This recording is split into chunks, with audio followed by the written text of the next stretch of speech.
Salut à toutes et à tous et bienvenue à cette nouvelle édition de Canal Sport, votre rendez-vous hebdomadaire consacré au sport justement. Dans toutes ses dimensions, en vedette ce soir, le football et la grosse actualité de la semaine, ce sont bien sûr les sorties de la sélection nationale de football, bien sûr en éliminatoire, de la prochaine Coupe du Monde. Nous en parlerons dans cette émission. Et sur le tableau féminin, les succès s'enchaînent pour la sélection nationale, toujours bien sûr en éliminatoire de la Coupe du Monde, quelques jours après la qualification de leurs aînés pour le tour suivant. Et bien, les Amazones U17 aussi viennent de réaliser une performance identique. Et dans cette émission, nous serons en direct avec la sélectionneuse Ida Azonsou. Eh bien, la lutte aussi s'invite au festin ce soir, non seulement pour évoquer la bonne moisson ramenée d'Abuja à l'issue de la 13e édition du tournoi de la lutte africaine de la CEDEAO, mais aussi et surtout pour parler de cette formation initiée par le ministère des Sports à l'intention des pratiquants de cette discipline au Bénin, et bien d'autres disciplines viendront justement compléter le menu de cette aventure vespérale que Medura a animée. Mon collègue Candide Moueto. Candide, bonsoir. Nassis, bonsoir et bonsoir à tous nos téléspectateurs. Voilà, le seul et unique grand témoin ce soir en plateau à nom, Marwan Salou, un visage bien connu dans les milieux sportifs au Bénin, surtout pour son investissement derrière les équipes nationales. Marwan, bonsoir. Bonsoir Nassis, bonsoir à toutes et à tous, très heureux de me retrouver sur ce plateau avec vous. Voilà, je rappelle que vous êtes un responsable du Conseil national des supporters du Bénin, c'est bien ça, hein, la dénomination? Absolument. Voilà, et je vous ai même perçu la semaine dernière à Lomé avec une forte mobilisation derrière bien sûr les Amazones U17. J'imagine déjà votre état d'âme à l'issue de cette double confrontation face à la RDC. Ah oui, vous savez, il y a à peu près un an et demi sur ce plateau, je disais que le football féminin avait plus de chances de ramener des lauriers plus vite que le football masculin. Je ne suis pas surpris de ce qui se fait. Il y a un travail qui se fait depuis quelques années au niveau des collèges, au niveau des établissements. Et c'est le fruit de ce travail-là que nous allons commencer par récolter. Il suffit de continuer le travail, d'assainir le milieu.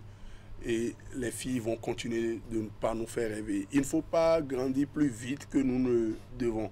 Nous avons des pays comme le Nigeria, comme la Zambie, comme l'Afrique du Sud, un peu en deuxième ligne, le Cameroun et le Maroc. Mais le Bénin aujourd'hui tutoie les autres nations du troisième chapeau. Ce n'est pas anodin quand on est au troisième tour des éliminatoires U17 de la Coupe du Monde.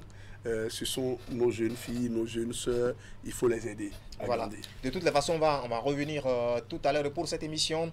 L'équipe de l'ombre est composée de Francis Kokou Julecho et Augustin Virecon à la régie première et Clément Bognokwe à la régie finale. Voilà l'identité de l'équipe qui vous tiendra compagnie ce soir. Et nous allons amorcer le décollage avec notre rubrique Fil Info.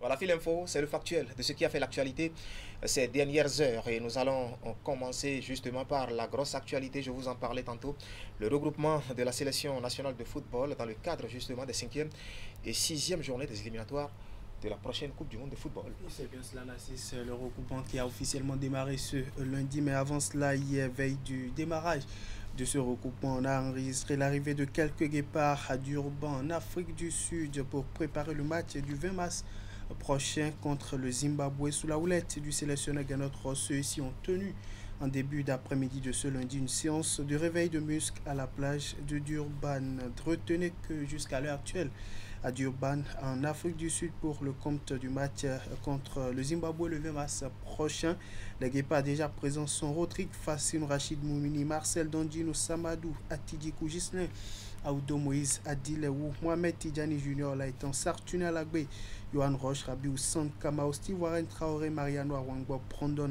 Agounon, Candace Fiogbe, la nouvelle trouvaille de Gernot Ross, Tamimou Ouourou et puis le capitaine des guépards du Bénin, Steve Mounier, qui a rallié la troupe il y a quelques heures. Tout à fait, Steve Mounier, bien sûr, irréprochable par rapport à son comportement, justement. En équipe nationale, de toutes les façons, ce n'est pas anodin quand on lui a confié la grosse responsabilité d'être le capitaine de l'équipe. Ça vous inspire quelque chose, ces arrivées, déjà? Oui, ce que ça m'inspire, ça veut dire que de jour en jour, il y a du professionnalisme qu'on observe autour de nos équipes, de nos sélections. Il y a un sérieux autour de l'organisation, de la venue de nos joueurs. C'est très bien qu'ils viennent à temps parce que c'est aujourd'hui que commence la journée FIFA et sur 25 joueurs, vous en avez 17. Beaucoup de nations seront jaloux du Bénin. Parce qu'il y a des nations qui continuent aujourd'hui d'espérer que leurs joueurs viennent. Nous en avons déjà réuni 17. Et jusqu'au petit matin de demain, on aura déjà 21. Je crois que c'est très important. De toutes les façons, si les responsables fédéraux sont en de très bons termes avec les dirigeants des clubs de nos footballeurs, eh bien, le courant passe normalement. On en vient maintenant à cette bonne nouvelle pour le Bénin. La qualification des Amazones U17 pour le troisième et dernier tour des éliminatoires de la prochaine Coupe du Monde féminine de football. C'est bien cela. Narcisse Idazonso et ses filles ont réussi la passe à 2 en s'offrant leur qualification devant leurs homologues de la République démocratique du Congo, bien entendu au cours de l'après-midi de ce dimanche. Comme vous le voyez sur l'image, après leur victoire 2-0 au match aller à Lomé au Togo il y a une semaine, les Béninois sont allés terminer l'opération à Kinshasa ce dimanche pour cette manche retour. Romain Gandonou et ses coéquipiers n'ont pas fait les choses à moitié, mais plutôt avec du caractère. Vous allez le voir après sur cette situation, suite à un mauvais dégagement à la 22e minute de jeu. Les Congolais se font punir par Deokracias Ebi qui ouvre le score pour le Bénin. Justement à la 22e minute, suite à une frappe contrée par Romain Gandonou, portant ainsi le score cumulé à 3-0 et mettant ainsi les Amazones en confiance. Même scénario pour le deuxième but béninois. Voilà, sur cette action erreur de transition également du côté de la RDC. Le Bénin profite, Romain Gandonou porte le score à 2-0 à la 63e minute de jeu. 2 minutes plus tard, pour ne pas dire à la 65e minute de jeu après donc la célébration. Elles sont en train de célébrer encore le deuxième but. Voilà, et là, le troisième but à la 65e minute de jeu, Labil Etchou qui va inscrire le troisième but béninois, tuant ainsi tout espoir des Léopards dames de moins de 17 ans de la République démocratique du Congo. Victoire à l'arrivée 3-0 du Bénin pour cette manche retour et succès 5-0 pour les Amazones du Bénin sur l'ensemble de la double confrontation. Un résultat qui qualifie directement les Béninoises pour le troisième et dernier tour des éliminatoires de la prochaine Coupe du Monde de la catégorie, où elles auront à défier les homologues de la Zambie pour s'offrir un ticket pour le rendez-vous marocain de 2025. Tout à fait, la Zambie, un des potentiels abonnés au rendez-vous continentaux, justement. La tâche ne sera pas facile, mais Marwan Salou, face à la RDC, on dirait que l'opposition n'a pas été grande. Non, mais je veux mettre en lumière le travail des filles. Je veux mettre en lumière, vous savez, ce qui symbolise cette équipe-là. Vous voyez le troisième but, l'attaquante pouvait croire à un hors-jeu. Elle pouvait s'arrêter de jouer. Elle a continué à jouer jusqu'à la fin. Elle est allée marquer le but. Elle pouvait même s'arrêter après la faute de la gardienne. Elle est allée. C'est le fruit d'un travail. Ça prouve que Ida est dans son marigot. C'est toujours très bien quand vous avez joué et que vous vous retrouvez sur le banc. C'est plus facile. Nous allons même parler avec elle tout à l'heure. C'est très facile et moi je pense que ces enfants, ces filles-là n'ont rien à perdre face à la Zambie qui est, vous l'avez rappelé, un ogre en matière de football africain aujourd'hui. En matière de formation, la formation féminine au niveau zambien, même masculin. Au niveau masculin, un cran au-dessus du ogre. Mais ces filles ont tout à gagner sur ce match. Elles n'ont rien à perdre. Elles vont la jouer crânement et c'est 180 minutes. En 180 minutes, beaucoup de choses peuvent se passer. Et moi, je mets une pièce sur ces filles-là. Je pense que tout ce qui pourrait leur arriver après la confrontation ne pourrait être que bénéfique parce qu'elles vont apprendre. Et cette équipe-là va grandir pour devenir U20. C'est pour ça que je dis, continuons le travail. Espérons, ne mettons pas la charrue avant les bœufs. Ayons la patience nécessaire. C'est déjà des astuces psychologiques, bien sûr, en attendant. La Zambie football toujours, mais les championnats nationaux à présent au sein de l'élite, on jouait la 22e journée ce week-end. Et sinon, les deux leaders des deux zones, d'Adjé Football Club et les Dragons de l'Ouémé, ont été contraints au partage des points. Oui, pas de succès ce week-end pour les équipes qui gardent le lead dans les poules A et B jusque-là pour la Ligue professionnelle de football du Bénin saison 2024-2025. Commençons déjà par la poule A, comme vous le voyez sur le tableau. Le leader, Dadia FC en deuxième position sur ce tableau, a été contraint au partage de points lors de son déplacement à Djougou pour affronter l'équipe de Dynamique FC. Score à l'arrivée, 0 but partout entre les deux formations. Bien avant cela, le Promu Boa s'est imposé par un score d'1 but à 0 au Buffle du Borgou. 1 but à 0 également pour la victoire de Dynamo de Parakou devant Dynamo FC d'Aboumé. Score nul et vierge entre Real Sport de Parakou et l'AS Tonnerre de Boycon. 0 but contre 1 pour la défaite d'Abei FC devant l'équipe de Loto Popo. Damissa FC de Ndali s'est imposé en déplacement à l'équipe de Beke FC. L'US Cavalier s'offre une victoire 3 buts à 0 devant l'équipe de Pontet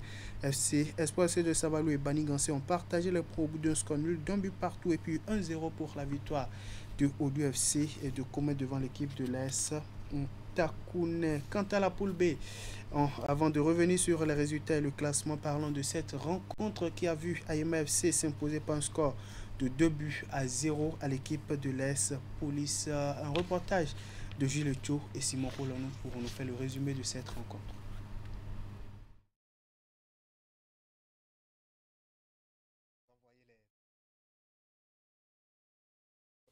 En attendant, on peut poursuivre avec les résultats en attendant. Évidemment, on va poursuivre justement avec les résultats de cette poule B. Comme vous le voyez sur le tableau, l'équipe de l'AS Police qui s'incline 0 but contre devant l'équipe d'Ayema FC. Je le disais, un reportage que nous allons suivre dans quelques minutes. Au-delà de ça, score nul et vierge entre Asfo et l'ASPAC. L'équipe de l'AS Soubemap s'est imposée par un score d'1 but à 0 à l'équipe de l'AS Cotonou.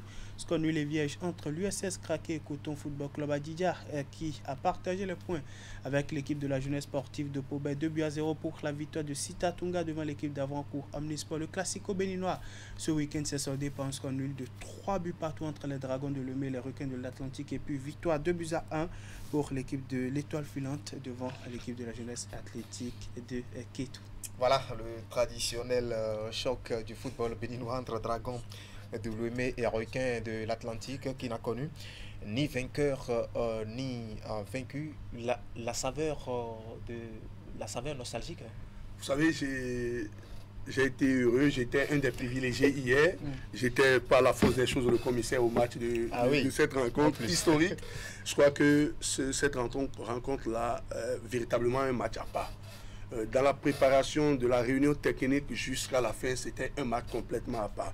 Vous n'identifiez pas les dirigeants de Requins, les dirigeants de Dragons à la réunion technique qui se chamaillaient parfois. Moi, en tant qu'officiel de la Ligue, j'étais obligé de les regarder tout pantois, les observer. Mais dès lors que ces deux équipes se sont retrouvées sur le terrain de Charles de Gaulle, en même temps l'adversité s'est déclenchée à partir de 14h. Des gens qui étaient très heureux, qui se partageaient tout de suite, l'adversité s'est déclenchée et c'est du début jusqu'à la fin. Le but égalisateur est intervenu à 90 minutes plus 4. L'arbitre venait de soulever 5 minutes de temps additionnel alors que les Requins ont cueilli à fois les Dragons. Les Dragons sont revenus sur les 5 minutes d'arrêt de jeu de la première partie. Et dès que le match a repris, en même temps, c'est les Requins qui reviennent, qui rétablissent la rivalité. Vous vous posez la question, mais attends, c'est le 12e qui joue contre le premier ou c'est le premier qui joue contre le deuxième? Il y avait véritablement du jeu, c'était très intéressant. Les deux équipes, il y avait du mordant. Personne ne voulait laisser les points, les Dragons qui jouent pour profiter du match nul de la Sobemap et de celui de Coton pour pouvoir prendre le large, qui ont pris le devant, mais c'est sans côté avec les Requins et qui magistralement sur un coup franc lors des les 4 dernières minutes, les 4 minutes d'arrêt de jeu ont égalisé. C'était un match de très belle facture. Je crois que c'est historique et ce match-là a le don de raviver la flamme pour ceux qui sont nostalgiques des années 80, début 90. Tout à fait, c'est une rencontre qui a toujours une saveur particulière depuis ces années dont vous parliez tantôt. Candide, est-ce que la régie est prête pour nous envoyer les images de cette rencontre entre l'AS Soubemap et l'AS Cotonou? Justement, on me fait signe que cette rencontre est bel et bien, cet élément pardon est bel et bien là et on va le suivre. Cette rencontre qui a opposé l'équipe de Ayema FC à celle de l'AS Police, victoire à l'arrivée pour les hommes de Pobet. Après une première partie de confrontation stérile, les verts fluo d'Ayema ont repris l'esprit dès la seconde partie de jeu en remportant 2-0 face à l'AS Police. Ils prennent le contrôle de la rencontre à la faveur de leur emprise, obligeant leur adversaire à se défendre. Dans la foulée d'empocher les 3 points à l'extérieur, les hommes de Samson David Onouane ont mis le pied sur le trier. Clément Ogun se débat alors et répond à l'ouverture du score suite à un coup de tête.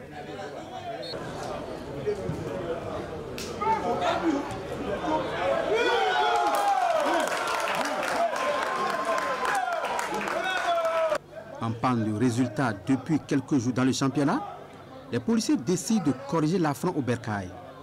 Ils se réveillent alors de leur sommeil histoire de rendre le match nul. Mais ils se trouvent confrontés à un problème au milieu du terrain des visiteurs. Dans le souci de corriger son classement, le manager d'Aïma renforce son attaque. Ce qui permet à Emmanuel Ademola d'adresser une passe décisive à Clément Ogun, qui à ce dernier de doubler la mise.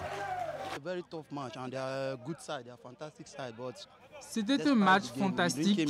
Nous ne sommes pas venus pour le nul. Nous sommes venus pour gagner, ce qui nous permet d'avoir 25 points pour un bon classement.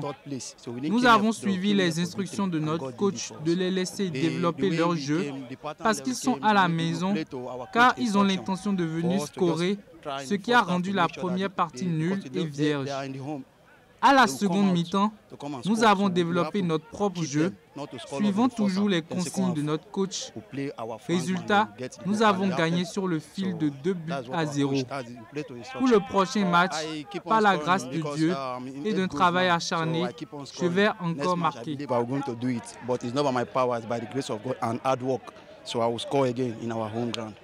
Je suis très content parce qu'ils étaient venus arracher le nul d'un but partout chez nous. Nous sommes sous pression. Nous ne sommes pas venus ici pour le nul. Nous sommes venus pour gagner parce que notre position dans le championnat n'est pas reluisante. Si nous jouons le nul ou perdons le match, cela ne nous arrange pas car nous allons nous retrouver à la 7e ou 8e position. Nous remercions le Seigneur et nous allons continuer à toujours gagner. C'est un nouveau entraîneur. Et nous essayons de nous adapter à ces principes de jeu et je suis sûr que ça ira. Was the game plan? AS Police has a very good team. They are one of the few clubs that pick a point in our home first round. So our idea is to make sure we curtail them. C'est un système de jeu. AS Police est un club redoutable qui est venu prendre un point chez nous. Notre idée est de les contenir, ne pas les permettre de développer leur jeu parce qu'ils sont des jeunes très talentueux. Alors, nous avons verrouillé le milieu du terrain pour la première mi-temps et la seconde partie, nous sommes sortis pour asseoir notre domination au milieu du terrain et voilà le résultat. Je ne pourrais pas vous le dire parce que cela ne me concerne. Mais je suis venu au Bénin pour engranger les points et graduellement, je vais me retrouver parmi le top. Notre objectif est de mettre en place une équipe jouable. Nous allons prendre équipe par équipe, match par match, chaque fois qu'ils viennent chez nous. So in the second half, definitely the level will not remain the same. We now brought in some players that can run and do the killing. Avec un tel succès à l'extérieur, Aïma avance dans le classement et totalise 25 points contre 27. À la 23e journée, ils tenteront de défier Adidja FC, tandis que l'AS Police affronte à Franco Omnisport. Voilà le compte rendu signé Jules Cho. Cette rencontre entre bien sûr Aïma et l'AS Police. On revient justement sur quelques résultats de cette poule B avant de passer justement au classement. La rencontre qui a opposé l'équipe de l'ASPA qui a connu à l'arrivée, puis celle qui a opposé l'équipe de l'AS Soubemap à l'AS Cotonou, score nul également à l'arrivée, 2 buts par tout. Le classement dans cette poule est toujours dominé par les Dragons de Lomé avec un total de 37 points, compte un goal différentiel de plus 12. L'AS Soubemap vient en deuxième position avec 37 points également, mais un goal différentiel de plus 11. Aïma FC qui a battu 2-0 l'équipe de l'AS Police pour le compte de cette 22e journée. Elle vient en troisième position. Coton Football Club qui descend en quatrième position. L'USS Craqué 5e. La jeunesse sportive de Pobert qui vient en 6e position. Asfo 7e. Aspac 8e et puis l'AS Police qui pointe à la 9e position. Donc dans cette poule Benassis. On va passer maintenant au championnat amateur, la Ligue 3 justement. Chez les amateurs, on a eu 3 à la 9e journée de la Ligue 3 masculine ce week-end pour les équipes de la poule B. 4 différentes rencontres ont été jouées ce week-end. L'AS Okuta et l'AS GFA se sont partagés les points au bout d'un score nul d'un but partout. Score nul et vierge entre l'AS Sota de Malanville et Énergie FC de Dogbo. Soleil FC s'est imposé par un score de 2-0 à l'équipe de la jeunesse sportive d'Agoni. Et puis l'US Baboni s'est imposé par un score d'1-0 à l'équipe de Gomido FC. Le classement dans cette poule est toujours dominé par Énergie FC avec un total de 17 points au compteur, suivi de l'AS Sota de Malanville. L'AS JFA vient en 3e position. Soleil FC 4e de la poule, l'équipe de l'AS Okuta 5e de la poule, l'US Baboni 6e, la jeunesse sportive d'Agoni avant-dernière au classement, et puis Gomido FC garde la lanterne rouge à l'issue donc de cette 9e journée de la Ligue 3 masculine dans la poule B. Voilà, nous allons changer de discipline, Candide, pour parler maintenant basketball. Bien sûr, la 3e journée de la Ligue professionnelle de la balle au panier a eu lieu justement le week-end dernier. Et au niveau des 2 conférences, bien sûr, et à l'arrivée, fortunes diverses pour les différentes équipes. Commençons déjà par les équipes de la conférence Nord. Au niveau des hommes, on a eu trois différents matchs comme pour les week-ends précédents. Bosco Star chez les hommes s'est imposé par un score de 86-69 à l'équipe de Aspal. Renouveau Pontet s'est incliné 49-53 devant l'équipe de Lungu Basketball Club. L'équipe de Aspal BBC s'est imposée 63-44 à l'équipe de l'US Guéma. Chez les dames, pour les 2 différentes rencontres déroulées au cours de cette conférence Nord, Associé s'est imposé par un score de 47-44 à l'équipe de Hoop Trumers. Kobourou s'est imposé 89-37 à l'équipe de Cavalier. Au niveau de la conférence Sud, maintenant pour les 3 différentes rencontres qu'on a pu suivre pour le compte de cette 3e journée de la phase allée de la Ligue Pro de basketball saison 2024-2025. Renaissance BBC s'est incliné 74-81 devant l'équipe de Aspark BBC Energy. BBC s'est imposé 19-44 devant l'équipe de AOL BBC. Elan Coton BBC s'est imposé 77-60 à Avancourt Omnisport. Chez les dames maintenant, toujours au cours de cette conférence sud, Renaissance BBC s'est incliné 54-69 devant l'équipe de Aspark BBC, et puis Elan Coton BBC s'est incliné 53 devant l'équipe de Énergie BBC. Nassis, on va finir maintenant par le karaté-do pour justement parler de la 2e édition de la Coupe de l'ambassadeur du Japon qui renaît après la première édition déroulée en 2019, une compétition à l'instar d'un Open qui a réuni au Roi des Arts Loisirs Sports de Cotonou samedi dernier environ 30 athlètes seniors hommes et dames et dans les différentes catégories justement qui proviennent des différentes ligues de la fédération. Oui, il s'agit justement des meilleurs athlètes seniors hommes et dames des différentes ligues et ils se sont mesurés, il faut le dire, dans la seule épreuve retenue pour cette édition, celle du comité bien pour les différents podiums de la compétition. Voici le point avec Candide. D'intenses combats au cœur d'une compétition relevée ici au Roi des Arts Loisirs Sports de Cotonou ce samedi 15 mars 2025. Devant férus du karaté, élèves, étudiants et corps armés, ces athlètes karatékas qui reviennent fraîchement des vacances sportives donnent du spectacle de par leurs différentes performances au cours de cette 2e édition de la Coupe de l'ambassadeur du Japon. Une compétition initiée en 2019 à la Fédération béninoise de karaté-do en collaboration avec l'ambassade du Japon qui renaît aujourd'hui après avoir connu un coup d'arrêt suite au Covid-19. La manifestation d'aujourd'hui est non seulement le symbole d'un engagement ferme du Japon à soutenir le karaté au Bénin, mais aussi la preuve d'un grand fruit des bonnes relations bilatérales entre le Japon et le Bénin. Nos mains seront tendues vers le Japon, entre autres, pour que nos athlètes puissent profiter de ces échanges-là, nos formateurs puissent en profiter, nos athlètes puissent trouver peut-être des bourses, pourquoi pas, sport-études, tant de choses qu'on peut faire, je ne parle même pas du matériel. En gros, cette compétition est une formule stratégique de la Fédération béninoise de karaté-do pour davantage consolider les liens de coopération avec le pays d'origine de cet art martial. Le comité est l'épreuve retenue cette année.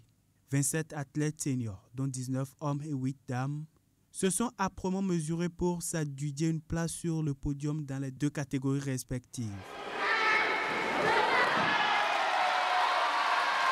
Après environ 3 heures de compétition, chez les hommes, Jospin Lokosu finit sur la première marche du podium suivi de Stanislas Rosinon et Yann Dedo. Chez les dames, Charmit Collet s'offre la première place sur le podium. La compétition a été rude, vraiment rude, et j'étais même à 2 doigts de passer à côté. La preuve, avec mes cris, j'ai perdu ma voix, donc c'était une compétition tellement rude. Donc j'ai pu tirer mon épingle du jeu. Je suis satisfait de ce que j'ai pu produire. Certes, il me reste encore des trucs à profiler, mais déjà je suis content d'avoir pu gravir les échelons et terminer la première place. Le niveau, il est moyen. Il est moyen. On entendait plus que ça, des athlètes, surtout ceux venant des sélections nationales. Parce que en réalité, une compétition ne ressemble pas à une autre. Et je pense qu'il faut mettre cela, la baisse de niveau sur le compte du stress, sur le compte de l'ambiance. Au-delà des combats intenses, le public massivement mobilisé a également eu 3 démonstrations en kata et bunké. Une deuxième édition de la Coupe de l'ambassadeur du Japon qui lance ainsi la saison sportive 2025 du karaté béninois.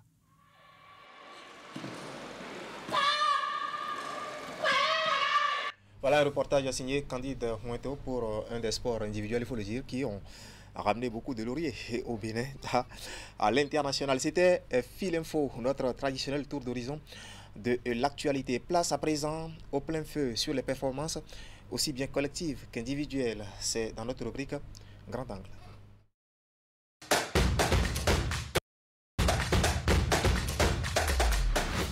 Et ce soir, comment ne pas braquer nos caméras sur celles qui, depuis hier, dimanche bien sûr, nous apportent le sourire avec un nouveau palier de franchi à l'international. Ce sont les Amazones footballeuses des moins de 17 ans, qualifiées pour le tour suivant l'éliminatoire de la Coupe du Monde de la catégorie. Et nous avons le plaisir de recevoir pour vous le principal guide, je vais dire, du groupe, eh bien, la sélectionneuse Ida Azonsou. Ida Azonsou, bonsoir. Bonsoir, monsieur le journaliste. Comment vous allez? D'abord, vous venez de rentrer sur Cotonou, c'est ça? Comment s'est passé le voyage? Un peu fatigante, mais ça va. Le voyage s'est bien passé, juste qu'on est un peu fatigué. C'est tout.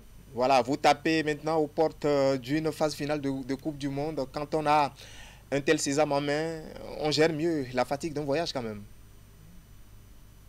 Ah, c'est exactement. Voilà, venons-en à cette expédition congolaise. Après, bien sûr, un succès 2-0 à l'aller, et vous vous êtes imposé à nouveau chez l'adversaire ce week-end. Score final 3-0. Bon, score cumulé, je dirais 5-0 sur l'ensemble des deux confrontations.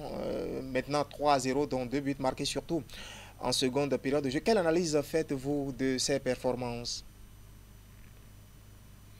Ok, d'accord. Et je suis satisfaite de mon groupe. Et 2 matchs joués, 5 buts marqués, 0 but encaissé.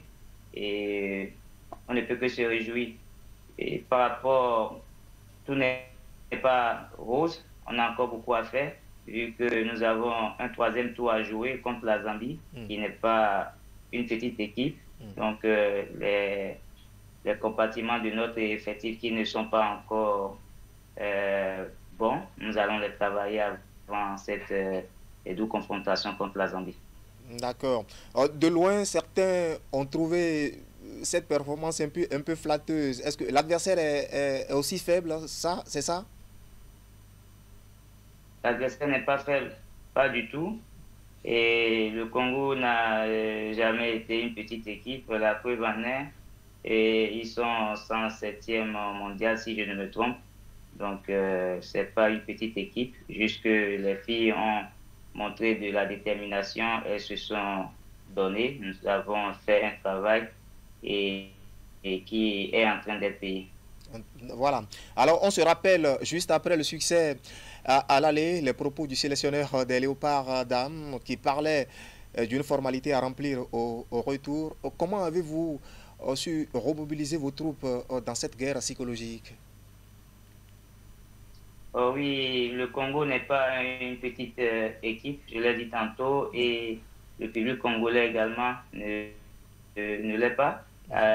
Il nous a déjà donné une alerte en disant que le Léopard était blessé. Donc, 2 buts marqués à l'aller.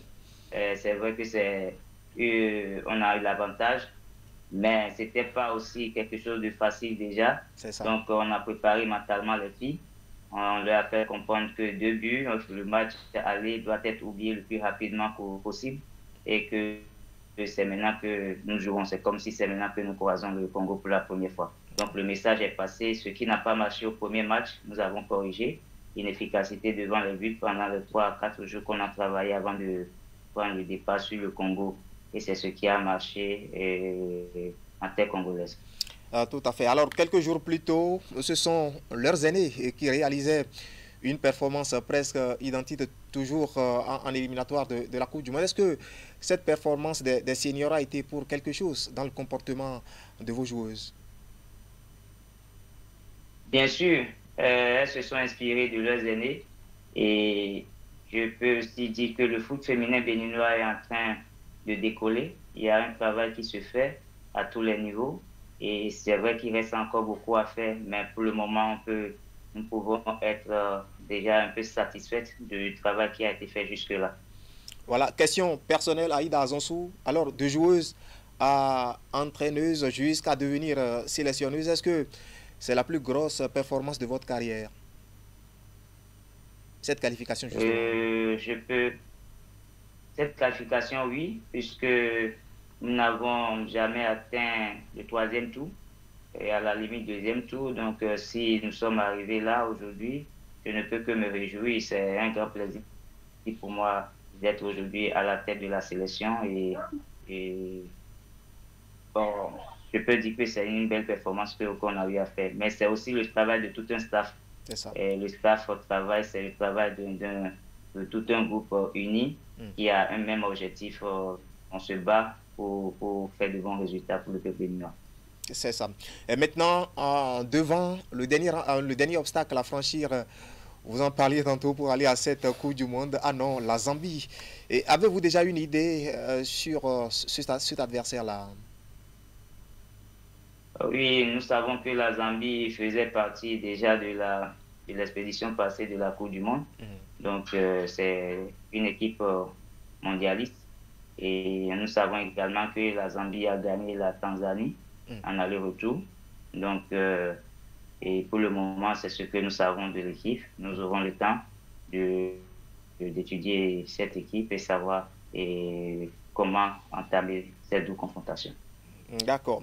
Alors, vous revenez d'un voyage, on ne va pas abuser de votre temps justement. Vous parliez de la fatigue. Un dernier mot pour conclure cet entretien? Oui, une fois encore, je dis félicitations aux filles et bon repos à elles. Et nous promettons quand même de nous battre, tout faire pourquoi ne pas participer pour la toute première fois à une phase finale d'une Coupe du Monde de la catégorie. Voilà, merci Dazonsou. Et une fois encore, félicitations pour cette qualification. Alors, chers téléspectateurs, c'était Ida Azonsou, sélectionneuse des Amazones footballeuses des moins de 17 ans. Merci bien. Alors, Marwan Salou. Franchement, il faut le dire à nos téléspectateurs, cette qualification, est-ce que vos supporters, vous y avez cru au départ? Si on n'avait pas cru, on ne se serait pas déplacé. Et vous étiez à Lomé, et ceux sur les antennes, ceux qui ont suivi le match ont vu la forte mobilisation du Conseil national des supporters. C'est parce qu'on croit dans tout ce qui est sport au Bénin, mais surtout dans le sport féminin. C'est ça. Ça, je le dis, je mets un accent particulier là-dessus. Ce n'est pas pour occulter ce qui se fait au niveau des hommes, mais au niveau du sport féminin, il y a un accent particulier au niveau du Conseil national des supporters. Je me fais encore une fois le porte-parole pour dire que le Bénin est plus proche des lauriers avec nos filles qu'avec les hommes. Et Ce n'est pas un hasard. Ida, je crois que nous avons échangé, elle et moi, à Abidjan, lors de la l'avant-dernière journée des éliminatoires de la CAN, où on s'était véritablement vu une demi-heure. Vous sentez une personne disponible, envie de venir servir chez elle, envie d'apporter son expérience qu'elle a capitalisée au niveau de la Côte d'Ivoire. Et je crois que je ne suis pas surpris de la performance de ces filles-là. Mais je tiens aussi à relever une chose, il faut féliciter le ministre des Sports. C'est très important ce que je dis à travers le ministre Benoît Dato, qui, carrément dans la discrétion, est aux petits soins. Je pèse un mot, aux petits soins pour les sélections de catégorie. C'est inédit, ça n'existait pas. Les sélections de catégorie, depuis toujours, ont été des sélections oubliées, complètement oubliées. C'était les faire valoir. Aujourd'hui, ces filles comme ces garçons approchent le professionnel au niveau de la disponibilité, des mises au vert, de tout ce qui est commodité autour des sélections. Ça, c'est à l'honneur du ministre des Sports. C'est vrai, la fédération joue un rôle très important. D'ailleurs, c'est la fédération qui répond en matière de football. Mais ce que fait le politique aujourd'hui au niveau de ces sélections-là, il faut le remercier, le féliciter. Il faut l'encourager à faire davantage. Parce que plus on fait, c'est que les résultats vont nous tendre la main aussitôt. Et donc, moi, je crois que ces filles ne surprennent personne. Pour ceux qui connaissent le milieu du football et du football féminin, ils savent que nos filles ont pris une certaine dimension depuis que nous avons commencé au niveau de la Fédération béninoise de football à jouer des championnats de D2, de D1 et des championnats amateurs au niveau des filles. Donc tout le monde est en train de jouer. Et ce n'est plus ma fille, on la cherche, non, elle ne doit pas aller taper dans le ballon. Tous les parents aujourd'hui ont envie d'offrir des enfants, des protèges qui viennent à ses enfants pour que ses enfants aillent dans les centres de formation. De toute façon, on a été rejoint sur ce plateau par un de nos confrères. Il a nom Moucharaf Ousmanou, c'est ça, hein? Exactement. Vous êtes journaliste au quotidien Bénin Intelligent et vous nous avez rejoint sur ce plateau justement pour commenter l'actualité. D'abord, un mot sur cette performance des filles des moins de 17 ans. Oui, grosse performance, Nassi Salosé, et on peut s'en réjouir. On a pu voir la sélectionneuse Isa Azonsou, manifester elle aussi sa fierté, parce que moi, j'étais du côté de Lomé lors du match aller, j'ai pu voir les 2 buts inscrits par nos jeunes filles. Et comme l'a dit mon producteur, M. Marouane Salou, effectivement, il faut saluer le politique et il faut encourager à mieux faire. Après la manche retour soldée par 3-0, un cumul de score de 5-0, c'est bien. Dorénavant, il faut déjà se projeter sur l'avenir. L'avenir, c'est quoi? C'est la Zambie. La Zambie qui était, je vais dire, mondialiste lors du dernier événement du globe en République dominicaine, si je ne dis pas de bêtises. La Zambie U17 qui a eu à affronter lors de sa participation pour la 2e fois à la Coupe du Monde le Japon. Elle a perdu 4-1. Il y avait le Brésil, 1-0. Il y avait également la Pologne, 2-0. Donc, sur ces 3 derniers matchs, ou du moins ces 3 uniques matchs disputés lors de cette Coupe du Monde, la Zambie est allée un tout petit peu en griffe, on peut dire, vendre de la montagne, partager des points. Mais ça reste quand même une équipe très compétitive et très solide. Parce qu'avant, oui, elle avait éliminé au 3e tour le Maroc.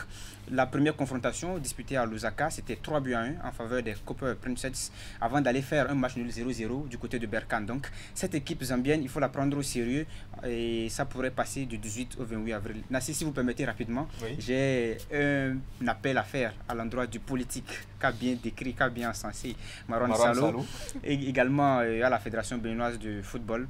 Les filles sont revenues hier. Moi, malheureusement, je n'étais pas à l'aéroport, j'étais sur un autre front. Sinon, je serais parti les accueillir. Mais j'aimerais déjà qu'on puisse les interner à nouveau. Du 18 au 28 avril, c'est dans un mois, parce que là, nous sommes le 17 mars. Donc, ça fait dans un mois. L'échéance est là. La Zambie, c'est une grosse équipe. On sait que nous, le Bénin, nous affrontons la Zambie. À côté, il y a des nations comme la Côte d'Ivoire qui joue la Guinée. on peut déjà interner cette fille après livrer des doubles confrontations amicales. Il y a également le Nigeria qui va affronter l'Algérie, toujours dans cette catégorie des U17. Le Nigeria, excusez, qui a un football anglo-saxon, un peu comme la Zambie. On peut déjà commencer à négocier des matchs amicaux avec ces deux équipes-là, que ce soit la Côte d'Ivoire ou le Nigeria, afin de préparer le match face à la Zambie. Ne laissez pas les enfants retenir à la maison, s'il vous plaît. Parce que quand ils vont rentrer à la maison, c'est les cours, normal, nous sommes en période de cours, elles vont retenir dans les collèges, elles vont s'amuser, et à une semaine, 2 semaines, on ne va pas les appeler. Il y a du professionnalisme qui se fait, on doit poursuivre dans cette dynamique, et Inch'Allah, on va se retrouver du côté du Maroc. Vous parlez aussi des exigences du calendrier scolaire, quand elles doivent suivre aussi les cours dans le même temps. Donc, de toutes les façons, l'appel est lancé par notre confrère à l'endroit, bien sûr, des dirigeants du sport béninois. On va en venir maintenant à la grosse actualité de la semaine. J'en parlais, les 2 sorties de la sélection nationale de football. On va un cran au-dessus. Et on change aussi de genre. On parlait des filles, maintenant nous allons parler des hommes. Voilà, 2 rendez-vous importants qui attendent bien sûr le Bénin dans ces éliminatoires de la Coupe du Monde. Moi, je parle déjà d'un tournant dans ces éliminatoires. 6 points à prendre face au Zimbabwe et à l'Afrique du Sud. 2 équipes redoutables aussi. Alors, d'abord, le sélectionneur national a déjà confectionné sa feuille de route, a déjà bâti, je vais dire, son effectif. L'effectif, nous l'avons commenté il y a de cela une semaine avec un peu de recul. Comment entrevoyez-vous ces 2 matchs? D'abord contre le Zimbabwe. Le Zimbabwe, déjà, Nassi, c'est la lanterne rouge. Et il ne faut pas tomber dans le piège en allant avec ce regard de statut lanterne rouge qu'ont nos amis Warriors, puisque c'est comme ça on les surnomme bien affectueusement. Et donc, le Bénin, qui est 3e actuellement du groupe C à égalité avec le Rwanda et l'Afrique du Sud, a nécessairement, je vais dire, l'obligation de faire tenir son rang ou de faire respecter son rang. Il ne faut pas perdre carrément. C'est une défaite interdite pour nos guépards. Là, vous leur mettez la pression, là? En toute honnêteté, il le faut, parce que nous sommes, si je ne me trompe, sur une dernière ligne droite. Nous avons déjà joué 4 matchs.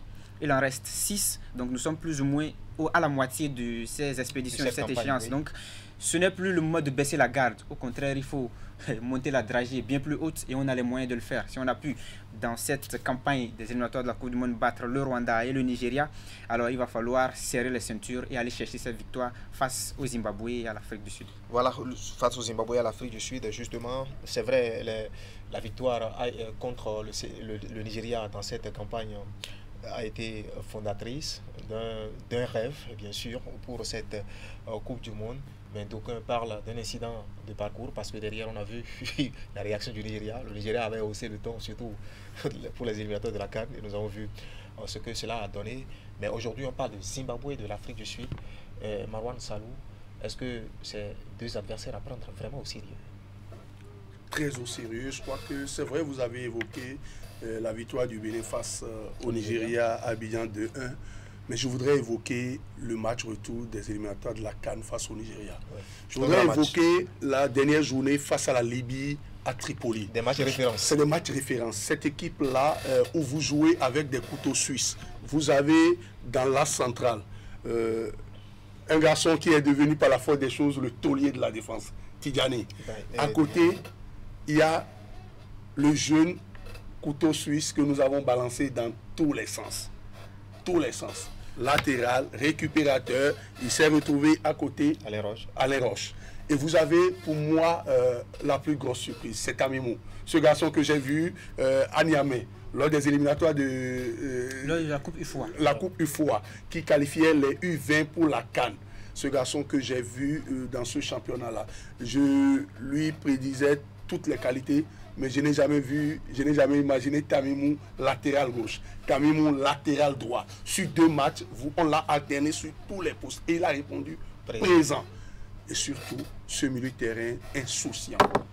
Vous savez, quand vous avez un Hassan Imran, vous avez un Dodo Doku et vous avez Cécile, l'homme qui doit courir dans tous les sens à côté de ces jeunes garçons-là, et un homme étant un peu pointé plus haut, vous croyez que quelque chose peut vous arriver? Non, moi je pense que cette équipe-là, elle est taillée pour être suffisamment prête pour la CAN. Et les éliminatoires de la Coupe du Monde vont servir de tremplin pour avoir une très bonne équipe au niveau du bastion défensif quand même. Et pour se faire respecter, aujourd'hui, les équipes comme le Zimbabwe, il faut savoir marcher sur cette équipe. Il faut savoir se faire sale, il faut savoir même balbutiner son jeu, mais arriver à marquer un but de plus que cette équipe-là, revenir avec la victoire. Parce que contre l'Afrique du Sud, ce sera la cerise sur le gâteau. Et, nous serons sur un terrain qui nous réussit très bien à Abidjan, mais il ne faut pas surjouer. Il ne faut pas jouer un match avant un autre. Il faut se concentrer sur le 20. Il faut gagner le Zimbabwe, même par la plus petite des marques. Il faut gagner le Zimbabwe parce que nous avons des missionnaires dans cette équipe-là. Regardez les 15 dernières minutes à Tripoli, ce que ces garçons-là ont fait. On dirait des militaires qu'on a envoyés en mission pour défendre la patrie Bénin. Et ces garçons-là, pour moi, je crois qu'ils ont fait le plus grand sacrifice à Tripoli. Ils n'ont plus le devoir, le chef de l'État l'a rappelé lors de son discours à la nation devant la représentation nationale. C'est une fierté que d'avoir ces garçons-là défendre les couleurs. Et donc, ils doivent savoir qu'eux-mêmes, ils ont mis la barre très haute et qu'ils n'ont plus le droit de redescendre en dessous de cette barre. C'est gagner le Zimbabwe et venir maintenant pour le festin le 25 mars à Abidjan pour ressortir au minimum de ces deux matchs-là, deuxième de la poule. Sinon, premier et entrevoir les 4 derniers matchs avec assurance. Oui, mais on part techniquement, le Bénin ne part-il pas avec un handicap, surtout dans le bastion défensif, quand on parle de l'absence de Cédric Ntondi, qui est quand même, on parle ici de potentiel athlétique. Quand on joue contre le Zimbabwe et l'Afrique du Sud, c'est un football anglo-saxon. Les 2 derniers matchs dont je viens de faire cas, Cédric a manqué à cette équipe-là. Et ces garçons ont su répondre. Vous savez, quand vous jouez le Nigeria, avec tout ce que le Nigeria, aucune équipe en Afrique n'a autant de joueurs offensifs que le Nigeria. Aucune. Sur notre continent, il y en a aucune. Ils ont une abada impressionnante. Et c'est par miracle que ce garçon s'est retrouvé au bon moment pour égaliser, pour revenir à la marque. Et malgré ça, cette équipe-là est restée solide jusqu'à la fin. Si cette défense-là a pu contenir le Nigeria, elle est capable de contenir n'importe quelle défense sur le continent. Il suffit de se réapprendre les valeurs de solidarité, d'abnégation, du don de soi. Parce que ce qu'ils ont fait, c'était véritablement héroïque. Ils se battaient les uns pour les autres. Il y a une grosse solidarité. Il y a une très grosse solidarité. Et il n'y avait presque pas de faille dans cette équipe-là. Et donc, s'ils peuvent revenir à ce niveau-là, ramener le ballon là, à ce niveau, je pense que cette équipe sud-africaine qui nous a gagné sur le fil, il faut se rappeler de la manche aller. Oui. On pouvait revenir avec 2-2. Il y a eu beaucoup de manque de réussite. Tout comme on pouvait gagner cette équipe sud-africaine en Afrique du Sud. Et donc, je pense que cette équipe-là, elle grandit. Elle est en train de mûrir. Parce qu'au fil des matchs, il ne faut pas oublier que Genotro est arrivé il n'y a pas longtemps. Et donc, il est en train de bâtir une équipe.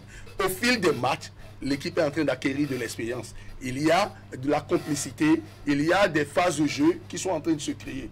Et aujourd'hui, je touche du bois, j'espère que nous aurons moins de blessés. Quand vous avez un Ntondi, Andreas, au sommet de son art, et qui arrive à déborder, et qui trouve la tête du capitaine, voilà le monsieur qui peut être nul, n'importe où en Europe, mais quand il vient, il porte le maillot de sa nation, qui met le brassard, c'est avec fierté. Il n'est pas aussi nul en club. Alors, non, c'est une manière de parler. Il a beau serrer les bancs. Quand il vient en missionnaire, en gendarme, en chef de patrouille, on a un Steve Mounier qui fera l'affaire. De toute façon, Moucharaf Soumanou, c'est vrai, le football c'est un sport collectif, mais individuellement, les joueurs béninois, on parle de rythme, on parle de manque de rythme pour des joueurs qui, pour la plupart, ne sont pas titulaires dans leur club ou qui jouent des bouts de match. On peut s'inquiéter sur cet aspect. Oui, on peut s'inquiéter, mais je pense que déjà, on a des références à se rappeler quand il s'agit de l'équipe nationale. C'est là que je vais peut-être rejoindre Marouane Salou. C'est vrai, l'individualité, on n'a pas en République du Bénin, dans l'effectif de Guépa, un individu Inks qui peut à lui tout seul faire décider, voilà, une star qui peut à lui tout seul faire basculer le sort d'un match. Il faut être honnête avec les téléspectateurs, on ne l'a pas. Mais depuis l'arrivée de Genotro, il faut aussi ne pas avoir froid dans les yeux et dire la vérité qu'il y a quelque chose qui se fait. Il y a un travail de groupe qui s'établit, qui marche, qui progresse et qui prend de l'altitude. On va progresser avec ce talent-là dans l'espoir de pouvoir décrocher ou d'atteindre nos objectifs. Maintenant, moi, j'ai souvent un petit bémol avec ce système. J'espère que ça pourrait être pris en compte dans l'avenir, mais je me permets de l'évoquer ici. C'est le fait de jouer avec 3 milieux défensifs. Moi, Moucharaf Soumanou, je n'en ai jamais été convaincu. Je n'en suis pas et j'espère que ça va changer au vu des résultats. Déjà, nous sommes qualifiés pour la CAN. Le pays ne joue pas avec 3 milieux défensifs. Non, dans Doku, il n'est pas un milieu défensif. Oui, mais quand on voit la grosse qualité de ces 3 joueurs en individuel, c'est beaucoup plus la récupération, c'est la bagarre, c'est la course, c'est le tacle. Alors que je pense, à mon humble avis, qu'on peut essayer un certain Matteo Arlenvi au milieu de terrain en tant que meneur de jeu 10 pour distiller des passes dans le couloir. Ça pourrait nous amener un tout petit peu en avant ou nous permettre aussi de configurer ou de paramétrer notre système de jeu. C'est un avis, mais tant que le système de Guinotro marche avec ces 3 joueurs, à savoir Dodoku, Assani Moran et Cécile Dalmeida, moi je suis preneur si c'est que ça nous donne des résultats. Et jusque-là, les résultats nous donnent, mais à l'avenir, on peut déjà commencer à anticiper en voyant l'intégration d'un meneur de jeu 10 pour pouvoir faire circuler le ballon. Voilà, Marwan Sanou, vous dites quoi par rapport à ces aspects tactiques dont parle? Vous savez, quand je prends la sélection de 2019, sa façon de jouer, elle est différente complètement de celle-là. On voyait une grosse solidarité aussi. C'était une grosse solidarité. C'était un bus et des gens de couloir qui apportaient un résultat. Non, il faut en être fier. Parce que ça nous a permis d'être en quart de finale. C'est historique. Pour le moment, c'est la meilleure performance du Bénin. Après 5 participations. Oui, c'est la meilleure performance du Bénin. Je rêve que cette partie meilleure performance s'arrête à partir de décembre, janvier de l'année prochaine pour qu'on puisse se retrouver peut-être en demi-finale, voire plus. Mais vous jouez avec l'effectif que vous avez. L'effectif de 2019 est complètement différent de celui que nous avons aujourd'hui. Celui que nous avons aujourd'hui où l'équipe se bat davantage au milieu, c'est se battre, c'est récupérer les ballons pour les mettre dans les couloirs et faire courir ceux qui peuvent le faire pour des bons centres. Je crois que Guinotro aujourd'hui est assis sur les joueurs qu'il a. Et c'est compte tenu des joueurs qu'il est en train d'utiliser son système. Aucun entraîneur au monde ne peut avoir Zinedine Zidane, Platini, Maradona, Messi, Cristiano Ronaldo et ne pas rêver jouer avec tous ces joueurs-là, les meilleurs là sur le terrain. Vous faites la politique de vos moyens. Aujourd'hui, nous n'avons pas, vous l'avez si bien dit, on n'a aucun grand joueur dans les 5 grands championnats. On n'en a pas. Quand vous prenez dans chacun de nos paliers, nous n'avons pas des joueurs capables d'être indiscutables dans un grand championnat. Mais nous avons des joueurs qui sont solidaires. Nous avons des joueurs qui sont intelligents, qui savent se battre pour la nation, qui ont compris la mission qui est la leur, très généreux dans leurs efforts. Et tout ce que nous pouvons, tout le mal qu'on peut leur souhaiter, c'est qu'ils soient aussi inspirés qu'ils l'ont été tout le temps pour nous ramener les 6 points au soir du 25 mars prochain, gage de ce que le Bénin est en train de grandir en matière de sport et en matière de résultats au niveau du football. Voilà, Marwan Salou, nous sommes un peu tenus par le temps, nous allons partir, mais j'en parlais tantôt, vous êtes un responsable du Conseil national des supporters du Bénin. On a vu de loin des turbulences au niveau de ce creuset-là. Aujourd'hui, il y a l'accalmie. Vous savez, c'est une crise de croissance. La première structure au niveau des supporters, qui est le COSEN Foot, créé en 1997. La seconde, COSFA, en 1998. Ensuite, la ZINF, qui est la mienne, dans les années 2000. Aujourd'hui, nous sommes quoi? Nous sommes plus de 20 ans après, 25 ans après, 27 ans après. Il y a davantage de mouvements de supporters. Et c'est humain. Quand vous voyez que une structure est en train de grandir et que les mêmes personnes sont à la tête de la structure, il y a d'autres qui rêvent, qui pensent qu'ils peuvent mieux faire. C'est normal que cela arrive. Ça a amené des échanges et fort heureusement, je tiens ici à le dire, merci au préfet de l'Atlantique, M. Alain Orunla. Au préfet du littoral, vous m'excusez, M. Alain Orunla, qui a reçu toutes les parties et qui nous a montré le chemin. Nous avons saisi la balle au bon. Grâce à lui, le Conseil national des supporters, qui a quand même des tests qui tardaient à avoir un acte de naissance, grâce au préfet, nous avons aujourd'hui le récépissé du Conseil national des supporters. Ah, donc vous avez un statut juridique. On a aujourd'hui un statut juridique qui a besoin d'un sceau. Le sceau, ce sont les élections. Et le président de la Fédération béninoise de football a souhaité que toutes les parties au niveau des supporters puissent partir à Abidjan dans ce mois de mars unis. Et qu'on revienne maintenant, et le chronogramme va sortir. Et en avril, je ne connais pas la date parce que je ne fais pas partie du comité de suivi.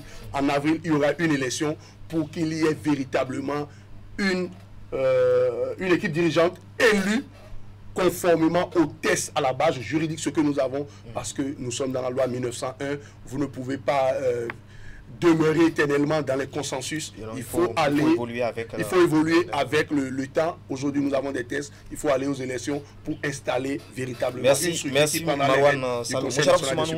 Un mot sur cette crise de croissance au Conseil national des Nassis, il y a beaucoup de vieux baobabs dans cette institution et je pense que, comme dans la vie, que ce soit l'homme avec sa femme, les êtres humains, les amis, il y a des moments de crise, il y a des moments de passion.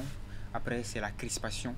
C'est peut-être ce qui arrive à nos amis du CNS. Je pense que, comme ils l'ont dit, il faut évoluer aujourd'hui au rythme de la mondialisation. Comme ils se sont compris, déjà ils seront tous à Abidjan, on sera ensemble. Au retour, il y aura une élection et l'unanimité reviendra parce que tous ensemble, on a besoin d'être unis derrière notre football. D'accord. On a besoin de l'unanimité, de l'union autour, bien sûr, de nos sports, de tous nos sports, hein, pas seulement au niveau du football. Et nous allons nous arrêter là ce soir. Derrière moi, il y avait toute une équipe composée de Francis Kokou-Julecho et Augustin Vidécon à la régie première et Clément Bouillonpe à la régie finale. Tout le plaisir a été pour nous de vous tenir compagnie pendant près d'une heure. Justement, retrouvez toute l'équipe de la rédaction sportive de votre chaîne lundi prochain dès qu'il sonnera 21h. Bonne soirée à toutes et à tous et sportivement votre.